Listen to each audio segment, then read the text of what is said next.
Ang mabuting balita ng Panginoon ayon kay San Lucas.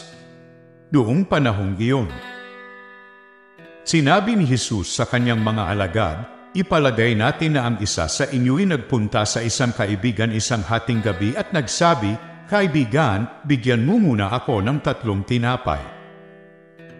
Dumating kasi ang isa kong kaibigang naglalakbay at wala akong maihain sa kanya. At ganito naman ang sagot ng kanyang kaibigan sa loob ng bahay, 'Huwag mo nga akong gambalain. Nakatrangka na ang pinto at nakahiga na kami ng aking mga anak. Hindi na ako makababangon pa upang bigyan kita ng iyong kailangan. Sinasabi ko sa inyo, hindi man siya bumangon dahil sa kanilang pagkakaibigan, babangon siya upang ibigay ang hinihingi ng kaibigan sa pagpupumilit nito. Kaya sinasabi ko sa inyo, humingi kayo at kayo'y bibigyan, humanap kayo at kayo'y makasusumpong, kumatok kayo at ang pinto ibubuksan para sa inyo. Sapagkat tumatanggap ang bawat humihingi, nakasusumpong ang bawat humahanap, at binubuksan ang pinto sa bawat kumakatok. Kayong mga ama, bibigyan ba ninyo ng ahas ang inyong anak kung humihingi ng isda? Bibigyan ba ninyo siya ng alakdan kung siya'y humihingi ng itlog? Kung kayong mas asama ay marunong magbigay ng mabubuting bagay sa inyong mga anak, gaano pa kaya ang inyong amang nasa langit? Ibibigay niya ang Espiritu Santo sa mga humihingi sa Kanya.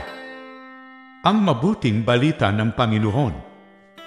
Pinupuri ka namin, Panginoong Hesukristo. Unang pagbasa. Pagbasa mula sa aklat ni Propeta Malakias. Mabibigat ang sinabi ninyo tungkol sa akin, sabi ng Panginoon. Ngunit ang tanong ninyo, ano-ano ba ang sinabi namin? Sabi ninyo, walang saysay ang maglingkod sa Diyos. Bakit pa natin susundin ang kanyang mga utos? Bakit pa natin ipakikitang tayo'y nalulungkot sa nagawa nating kasalanan gayong kung sino ang palalo ay siya pang pinagpapala? Hindi lamang yun, ang mas asama ay nananagana at sinusubok pa nila ang Diyos sa paggawa nila ng kalikuan ngunit hindi sila napaparusahan. Pagkatapos, nag-usap-usap ang mga taong may takot sa Panginoon. Narinig niya ang kanilang usapan, kaya ipinatala niya sa isang aklat ang kanilang pangalan. Sila'y magiging akin, sabi ng Panginoon. Sa araw na ako'y kumilos, lubusan silang magiging akin. Kaaawaan ko sila, tulad ng pagkalinga ng isang ama sa anak na naglilingkod sa kanya. Muli ninyong makikita ang pagkakaiba ng mabuti at ng masama, ng taong naglilingkod sa akin at ng hindi naglilingkod.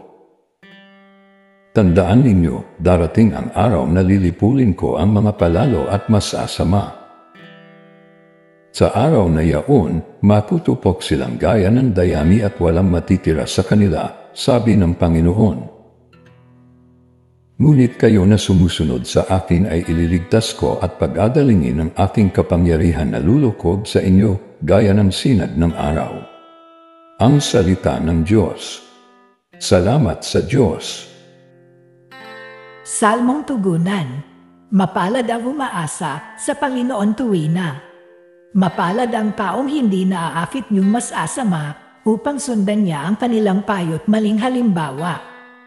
Hindi sumasama sa sinumang taong ang laging adikay pagtawanan lamang at hamak-hamakin ang Diyos na dakila.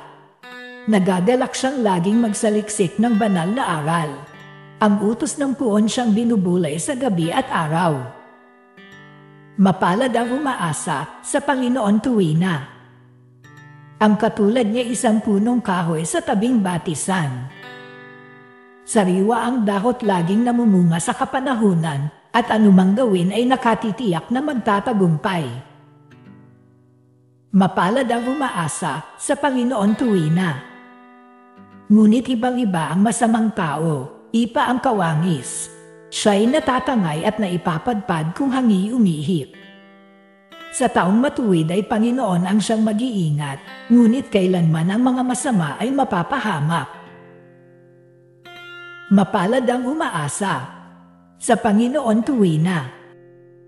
Aleluya! Aleluya! Kami iyong pangaralan, upang aming matutuhan ang salitang bumubuhay. Aleluya! Aleluya!